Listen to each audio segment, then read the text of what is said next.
Thanks to Conflict of Nations for sponsoring this video.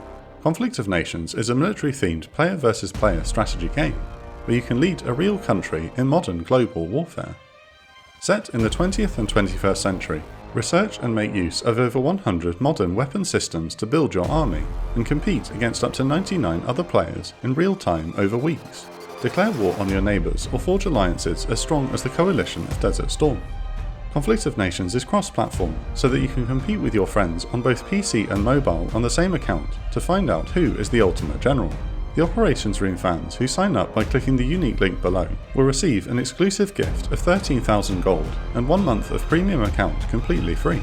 Don't miss out, as the offer is only available for 30 days, so click the link in the description below, choose your country and start fighting your way to victory.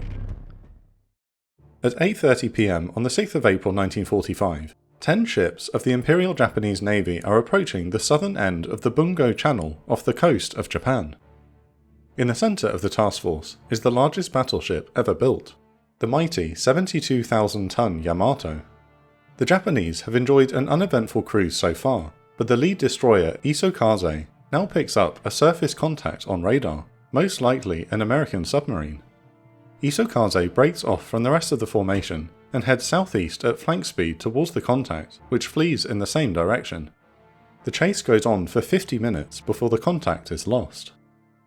At the same time, Yamato's communications room picks up a rare unencrypted US Navy transmission. Enemy task force headed south, course 190 degrees, speed 25 knots. The Americans are tracking Yamato's task force and don't care whether the Japanese know. The navigation officer stares at the message and quips, "I do believe we learn about our position faster from their side than from ours." The following day will see the last major battle fought by the once proud Imperial Japanese Navy in the Second World War. Yamato and her escorts, the light cruiser Yahagi and 8 destroyers, are on a one-way trip. 5 days earlier, on the 1st of April, the Allies landed on the island of Okinawa, the last stepping stone before the home islands of Japan itself. The invasion of Okinawa has forced the Japanese military to take desperate measures, most notably the mass deployment of kamikaze pilots who sacrifice themselves by crashing bomb-laden aircraft into American warships. When Emperor Hirohito is briefed on the invasion, he asks, "But what about the Navy? What are they doing to assist in defending Okinawa? Have we no more ships?" The Imperial Navy is now a shell of its former self, following a decisive defeat in the Battle of the Leyte Gulf. The Commander-in-Chief of the Combined Fleet, Toyoda, feels pressure to contribute in some way. This leads to the drafting of Operation Tengo, or Operation Heaven 1. The plan calls for the Super-Battleship Yamato and its escorts to fight their way to Okinawa and intentionally beach themselves, while waves of kamikazes will attack US warships. There, the small fleet will fight as massive shore batteries until each ship is destroyed. At the same time, the Japanese army will launch a counterattack to destroy the Allied forces on the island. In essence, the Yamato task force is to play the part of a naval kamikaze, where no sailor is expected to survive. Vice Admiral Ito has been tasked with leading the naval force, but refuses to order his ships to carry it out, considering it to be a useless waste of lives. Yet, he still leads the fleet out of loyalty to the Emperor, and the breakthrough to the Okinawa landing beaches is set for the 8th of April. Meanwhile, the US Pacific Fleet is once again entirely aware of the Japanese plans. Navy codebreakers have intercepted and decoded the precise orders for Operation Tengo, allowing 5th Fleet Commander Admiral Raymond Spruance to set up a trap. He orders a task force of modern American battleships to intercept and destroy Yamato and her escorts. After receiving contact reports from the USS Threadfin, the submarine which shadowed the Yamato task force, Spruance puts his plan into action and decides to accompany the battleships so he can witness the end of Japanese naval power in person.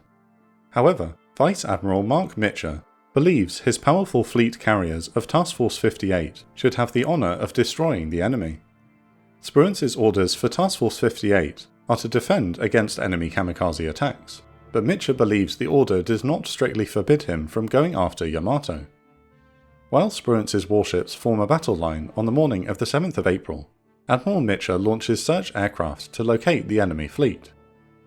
Thus, the hunt for Yamato is quickly becoming a race to see who can kill the mighty battleship first, the battleships or the aircraft carriers. At 8:30 am, a Hellcat fighter pilot from the carrier USS Essex spots the Japanese task force nearly 300 miles to the northwest. With Admiral Mitcher suddenly indisposed with a minor heart attack, his Chief of Staff, Commodore Arleigh Burke, makes the call to prepare Task Force 58's air wings for battle. At 10 am, the first wave of American aircraft lift off their carrier flight decks and form up for the long flight to their target. Unwilling to miss the show, a visibly ill Mitcher makes his way to the bridge and confers with Burke. Much like the Battle of the Philippine Sea, the American aircraft will be pushed to the extreme end of their fuel range and only have minutes to form up and attack the enemy. Nonetheless, Mitcher decides to go ahead with the strike and orders Burke, "Inform Admiral Spruance that I propose to strike the Yamato Sortie Group at 1200 hours, unless otherwise directed." 300 miles to the northwest, the mood is tense aboard Yamato. At noon, Vice Admiral Ito and the ship's captain, Rear Admiral Aruga, received a report from the island of Amami Oshima that over 250 enemy aircraft are inbound on their position. The task force is about to be attacked from the air, and the Japanese warships will have no fighter cover. Now, each man feels the enormity of what is about to happen as they sail towards certain death. 3 days earlier, the crew was treated to a party while still in port, where the sailors toasted to each other's inevitable deaths. Some officers even drank British Scotch whisky seized after the capture of Singapore in 1942. The super-battleship Yamato had left port with some men still hungover, while many others had just finished writing farewell letters to their families. Ensign Yoshida Mitsuru wrote to his parents, "Please dispose of my things. Please, everyone, stay well and survive. That is my only prayer." He and the rest of Yamato's crew were called on deck the following day to be read a message from Vice Admiral Ito. This task force of the Imperial Navy, in cooperation with the Army, is about to stake its entire air, sea and land might on an all-out attack against enemy ships in the vicinity of Okinawa. The fate of the Empire hangs in the balance. Unbeknownst to Vice Admiral Ito, the Japanese Army has not launched its promised counterattack on Okinawa, rendering their impending sacrifice pointless. At just before noon, the first US Navy strike aircraft spot the Japanese task force and relay the news back through the succeeding waves to Admiral Mitcher. The fighter squadrons, composed mostly of Corsairs and Hellcats, have arrived first and report that there are no Japanese aircraft in sight. With his forces standing by to attack, Mitcher sends another message to Spruance. "Will you take them or shall I?" A few minutes tick by until Mitcher receives his response, "You take them." The aircraft carriers have won the race to find the enemy. Now they must destroy them. The time is now 12:10 p.m. In Yamato's communications room, Yoshida Mitsuru is monitoring the air search radar when the screen suddenly fills with airborne contacts. On the bridge, Admiral Ito orders the formation to pick up speed and prepare to open fire with the 150 anti-aircraft guns aboard the super-battleship. However, the first target for the American assault is the destroyer Asashimo, which has fallen behind the main formation due to engine trouble. 6 Hellcat and an old Wildcat fighter from the USS San Jacinto nose over and attack the crippled destroyer with 500-pound bombs. The American fighters fail to score a direct hit, but the shock from the explosions of the near misses ruptures Asashimo's hull, and the destroyer quickly loses speed. The fighters make several passes and strafe the deck, killing many sailors caught out in the open. 8 Avenger torpedo bombers attack at low level and drop their torpedoes in a perfect spread. Asashimo's captain takes evasive action and manages to avoid 6, but 1 torpedo impacts directly below the bridge, and another explodes in the engine room. The destroyer is cut in half and sinks within minutes, taking all 326 crewmen with her. Meanwhile, the rest of the first wave is bearing down on the main Japanese force, centered on Yamato. The US carriers launched 283 aircraft, but the strike group of the USS Hancock has gotten lost and will not take part in the action, leaving 227 aircraft to carry out the attack. a light rain begins to fall just as the first American aircraft are spotted by lookouts in the Japanese task force at 12:32 p.m. Although the rain might ordinarily help Yamato and her escorts to hide from enemy air attacks, it is actually making it harder for the Japanese anti-aircraft gunners to spot their targets. 2 minutes later, Yamato opens fire with her 18.1-inch main batteries and increases speed from 24 knots to 27. The escorting destroyers also begin sailing around Yamato in an anti-clockwise circle to add their collective firepower. Much like the US Navy's attack on the Japanese carriers during the Battle of the Philippine Sea, the strike on Yamato's task force is chaotic. With so many aircraft at the extreme limit of their fuel range, each squadron dives into the attack at their own discretion, and radio discipline completely breaks down. With the lowest cloud cover at just 1,500 feet, the 227 aircraft in the first wave jockey for position to line up on the enemy battleship, nearly causing several mid-air collisions.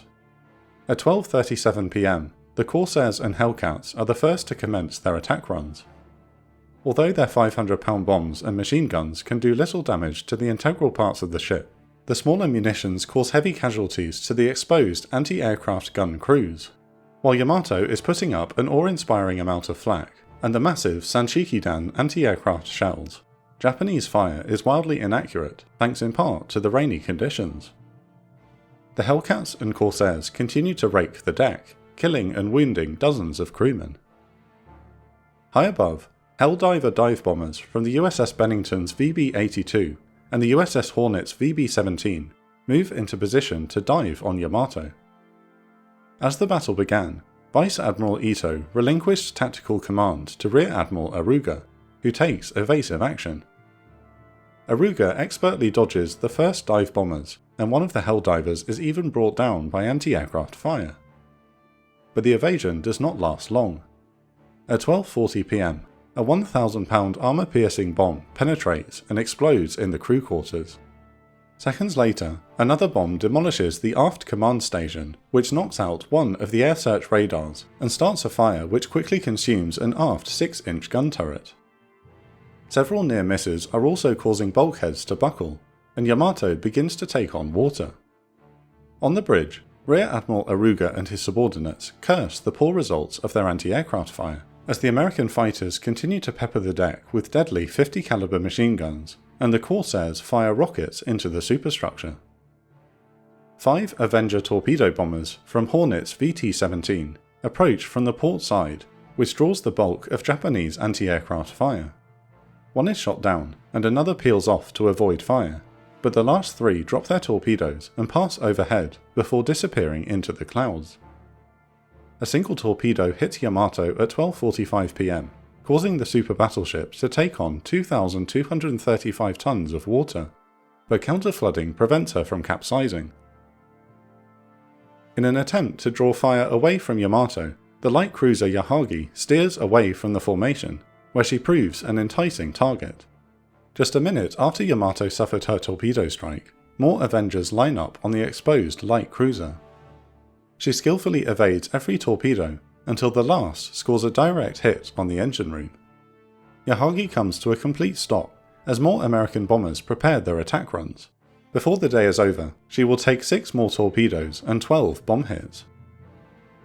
Seeing Yahagi taking a pummeling, the destroyer Izokaze tries to come to her aid, which only attracts more attention from the marauding strike aircraft.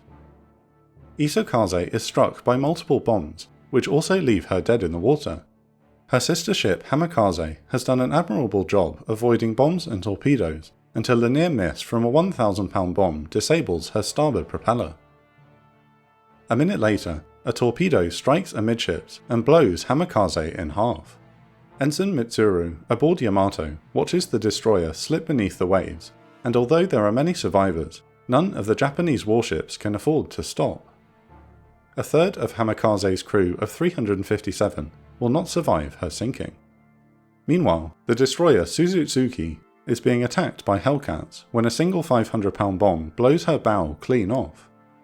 Despite the damage, she will be able to limp back to Japan after the battle by steaming backwards the entire way. The destroyer Kasumi also comes under attack from the Helldivers, which score 2 direct hits, leaving her dead in the water. The first wave of aircraft withdraw at 12:50 PM, leaving a scene of carnage in their wake. Yamato has escaped without critical damage, but 2 destroyers have been sunk, with a light cruiser and 2 other destroyers badly damaged.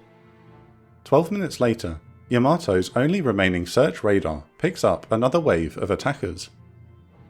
Almost none of her original 25mm anti-aircraft gunners are still alive, while replacements quickly prepare their gun mounts for action.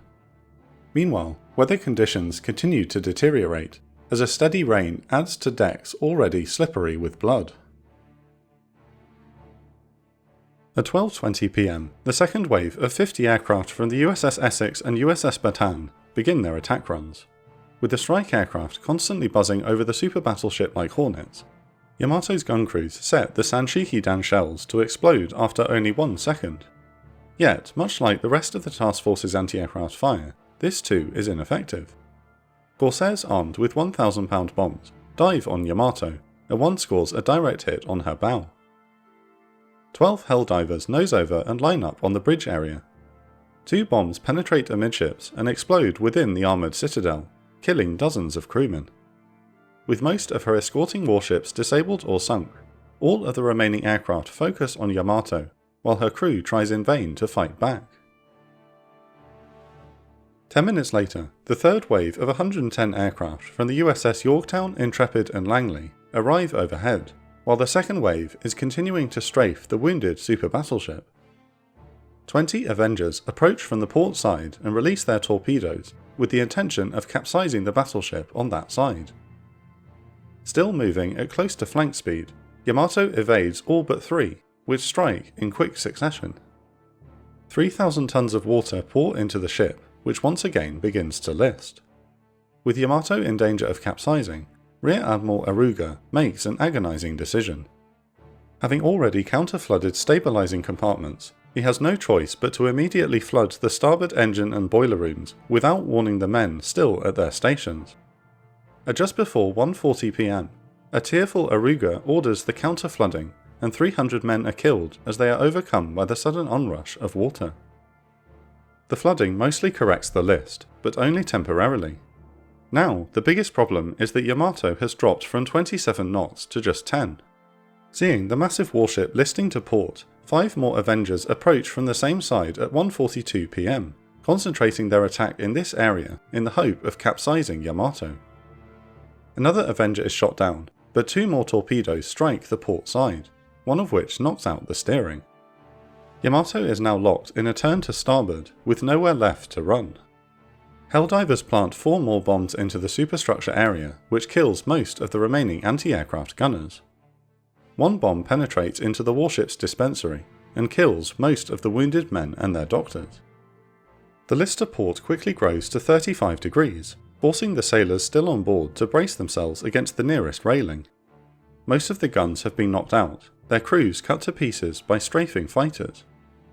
At 2:02 PM, the executive officer, Captain Jiro Nomura, clambers up the ladder to the command station on the bridge. He finds Rear Admiral Aruga and reports, "The ship is sinking. I would like permission to abandon ship." The ship's captain seems completely detached from the carnage around him, forcing Nomura to repeat himself multiple times. Aruga finally nods his head and orders Nomura to go with the men. Without a working intercom system, messengers sprint from the bridge to pass the order to abandon ship by word of mouth. Vice Admiral Ito also receives the same report and gives one final order to his staff: stop the operation, turn back after rescuing the men. Vice Admiral Ito then salutes his officers before retiring to his cabin, never to be seen again. Without any more working radios, his staff uses signal flags to alert the remaining ships in the task force that Operation Tengo has been cancelled. At 2:05 PM, the burning hulk, which used to be the light cruiser Yahagi, finally disappears beneath the waves with her 445 crewmen. Meanwhile, the rest of the American strike aircraft continue to batter Yamato, while she slowly continues to capsize. 6 Avengers from the USS Yorktown reset their torpedo running depth from 10 feet to 20 feet in order to do more damage below the armoured belt. 3 of these torpedoes strike the super battleship's port side, which is quickly beginning to submerge. When the list reaches 80 degrees, Ensign Yoshida Mitsuru decides to abandon ship. Just as he leaps to the water from his station on the bridge, Yamato's #1 magazine explodes with a deafening roar, the massive fireball taking down at least 7 US Navy aircraft which are flying close to the ship. An American pilot shouts, "There she blows," over the tactical radio frequency. The explosion is so large that the mushroom cloud is seen more than 100 miles away on the Japanese home islands. Ensign Mitsuru miraculously survives and is later picked up by a Japanese destroyer. He is one of the lucky ones. Of the 3,352 crewmen aboard Yamato, only 297 survive. Altogether, 4,242 Japanese sailors have given their lives in a needless mission that was doomed from the start. On the USS Bunker Hill, Vice Admiral Mitra writes messages of congratulations to each air group in his task force. "You have achieved a glorious victory. I am proud of you." Operation Tengo represents the last major battle fought by the Imperial Japanese Navy during the Second World War. Of the 10 ships which attempted to fight their way to Okinawa, 6 have been sunk, and the destroyer Suzutsuki so badly damaged that she will never be repaired. In the corresponding kamikaze strikes on the Allied fleet, 100 pilots have been lost, while only causing major damage to a single US destroyer. Yahagi's captain, Tameki Hara, will say after the war that Operation Tengo was like throwing an egg against a rock. In contrast, the US Navy has lost 10 aircraft and 12 pilots killed. What remains of the Japanese Navy will never again sail out to meet the Allies in battle. Thanks again to our sponsor Conflict of Nations. Click the link in the description below to get your exclusive starter pack containing 13,000 gold and 1 month of premium account. Start your journey to global victory today.